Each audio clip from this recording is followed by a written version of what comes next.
Hello বাচ্চো, welcome to biohack NEET প্রস্তুতির জন্য বাংলা ইউটিউব চ্যানেল। তো নিট 2025-এ যে কোয়ালিফাইং মার্কস সেটা কত হবে এই নিয়ে আজকের আলোচনা। কেননা দেখো, কোয়ালিফাইং মার্কস আর কাট অফ এই দুটো অনেকে গুলিয়ে ফেলতে পারে। কাট অফ মানে হলো একটা ন্যূনতম নম্বর, যে নম্বরে তুমি কোনো কলেজ পাবে, এটা হচ্ছে কাট অফ বলে। মানে সব থেকে লোয়েস্ট যে নাম্বারে কলেজ অ্যালট হয় সেটাকে বলে কাট অফ। সেটা এমবিবিএস এর ক্ষেত্রে আলাদা কাট অফ হতে পারে, বিডিএস বলো, বিএইচএমএস বলো, বিভিন্ন কোর্সের ক্ষেত্রে কাট অফ আলাদা। কাট অফ মানে যে নাম্বারটা মিনিমাম সেই নাম্বারে কলেজ পেয়েছে। আর কোয়ালিফাইং মার্কস মানে হচ্ছে 50%, যে মার্কসটা পেলে তুমি নিটের ক্ষেত্রে তোমার কাউন্সেলিংয়ের জন্য এলিজেবল হলে। ধরো সাপোজ বলি 23 লক্ষ স্টুডেন্ট পরীক্ষা দিল, তার মধ্যে কোয়ালিফাই করলো 12 লাখ, বাকি কিন্তু কোয়ালিফাই করলো না। তো যে 12 লক্ষ স্টুডেন্ট কোয়ালিফাই করলো তারাই কিন্তু তোমার কাউন্সেলিংয়ে অংশগ্রহণ করতে পারবে। বাকি যারা কোয়ালিফাই করেনি তারা কিন্তু কাউন্সেলিং করতে পারবে না। এটা গেল প্রথম। এবার 2 নম্বর হচ্ছে, কোয়ালিফাই করলেই যে কলেজ পাবে তা কিন্তু নয়।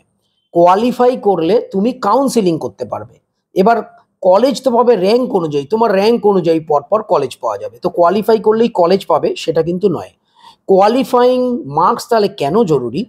কোয়ালিফাইং মার্কসটা জরুরি, কেউ যদি বাইরে মানে ফরেনে এমবিবিএস বলো বা ফরেনে বিভিন্ন রকম কোর্স রয়েছে যেগুলো করতে গেলে নিটে কোয়ালিফাই হতে হয়।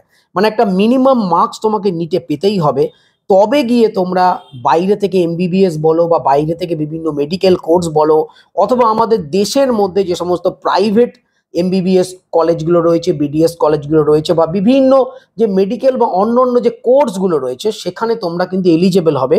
তোমাদের মিনিমাম এই কোয়ালিফাইং মার্কসটা পেতে হবে। তো সেই কোয়ালিফাইং মার্কসটা নিট 2025-এ কত হবে, কত মার্কস মিনিমাম পেলে তোমরা ফরেনে গিয়ে এমবিবিএস বলো বা বিভিন্ন কোর্স করতে পারবে এবং দেশের মধ্যেও প্রাইভেট কলেজ বলো বা অন্য কোর্সে এলিজেবল হবে, সেটাই কিন্তু তোমার এবছর নিট 2025-এর কোয়ালিফাইং মার্কস। তো সবার প্রথম আমরা যদি নিট 2024-এর কোয়ালিফাইং মার্কসটা দেখি, তাহলে আমরা দেখতে পাবো জেনারেলদের ক্ষেত্রে নিট 2024-এ কোয়ালিফাইং মার্কস ছিল 162, ইডাব্লিউএস এর জন্য সেটা ছিল 162, ওবিসি, এসসি এবং এসটি প্রত্যেকের জন্য ছিল 127। এটা ছিল 2024-এ। তোমরা জানো 2024-এ কিন্তু প্রচুর কাটা ফুটেছিল, সেই জন্য এই কোয়ালিফাইং মার্কসটাও কিন্তু অনেক বেশি হয়েছিল। তো সম্ভবত কারণ এই নিট 2025-এ তোমরা জানো কোশ্চেন পেপার কি লেভেলের হয়েছে, কাট অফও কিন্তু প্রায় 100 থেকে 120 নম্বর কমবে। সেই দিক থেকে বিচার করলে কোয়ালিফাইং যে মার্কস সেটাও কিন্তু অনেকটাই কমে যাবে। দেখো, পুরোপুরি কোয়ালিফাইং মার্কস কত হবে সেটা তো একদম অ্যাকিউরেট বলা সম্ভব নয়, তবে অ্যাপ্রক্সিমেট একটা বলা যেতে পারে যে এইটা কোয়ালিফাইং মার্কস নিট 2025-এ হতে পারে। তো ক্যাটাগরি ওয়াইজ আমি বলছি, জেনারেলদের ক্ষেত্রে নিট 2025-এর ক্ষেত্রে যে কোয়ালিফাইং মার্কস সেটা থাকতে পারে 117 থেকে 120-র মধ্যে। তো এই মার্কসটা মিনিমাম যদি তোমরা নিট 2025-এ পাও, তোমরা পশ্চিমবঙ্গ বলো বা ভারতবর্ষের বিভিন্ন যে বেসরকারি প্রাইভেট মেডিকেল কলেজ সেখানের জন্য তোমরা এলিজেবল হবে। তোমরা বিদেশে যদি গিয়ে এমবিবিএস বা আদার কোর্স করতে চাও সেখানে তোমরা এলিজেবল হবে। এবং আমাদের দেশের মধ্যেও অনেক কোর্স রয়েছে যাতে করে মিনিমাম কোয়ালিফাইং মার্কস লাগে, সেটাও তোমরা এলিজেবল হবে। তো জেনারেলদের ক্ষেত্রে এটা 117 থেকে 120-র মধ্যে থাকবে, যেটা মোটামুটি ধারণা করা যাচ্ছে। এবং ওবিসি, এসসি, এসটি, পিডাব্লিউডি প্রত্যেকের ক্ষেত্রেই কোয়ালিফাইং মার্কস কিন্তু থাকবে 93 থেকে 100-এর মধ্যে। তোমরা ধরে নিতে পারো একটা রেঞ্জ।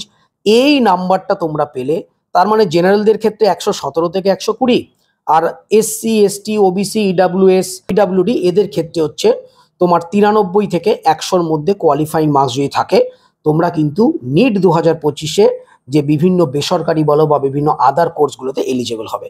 তো এটাই ছিল কোয়ালিফাইং মার্কস। তো তোমরা দেখো, তোমরা যারা কোয়ালিফাই করছো তারা তো অবশ্যই কাউন্সেলিং করাতে পারবে, এবং তোমরা চাইলে বাইরে বিদেশে গিয়েও কিন্তু এমবিবিএস করার সুযোগ পাবে। তো সবাই খুব ভালো থেকে মন দিয়ে পড়াশোনা করো। নিট 2026 কিন্তু ক্লিয়ার করতেই হবে। টাটা।